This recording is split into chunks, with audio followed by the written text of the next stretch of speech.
বাংলাদেশের অর্থনীতিতে গুরুত্বপূর্ণ অবদানের স্বীকৃতিস্বরূপ বাণিজ্যিক গুরুত্বপূর্ণ ব্যক্তি সিআইপি হিসেবে নির্বাচিত হয়েছেন নিউ ইয়র্ক প্রবাসী বিশিষ্ট ব্যবসায়ী ও শাহনেওয়াজ গ্রুপের প্রেসিডেন্ট লায়ন শাহনেওয়াজ। প্রবাসী কল্যাণ ও বৈদেশিক কর্মসংস্থান মন্ত্রণালয়ের আয়োজনে তার হাতে এই সম্মাননা তুলে দেন প্রধান উপদেষ্টা ড. মোহাম্মদ ইউনূস।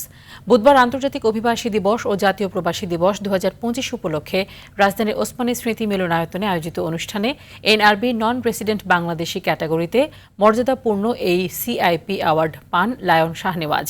পেশাগত জীবনের শুরুতে তিনি বাংলাদেশে স্লোভাকিয়ান দূতাবাসের কমার্শিয়াল অ্যাটাচি ডিভিশনের বাংলাদেশের প্রধান হিসেবে দায়িত্ব পালন করেন। পাশাপাশি তিনি ব্রিটিশ আমেরিকান টোবাকোতে জোনাল ম্যানেজার হিসেবেও কাজ করেছেন।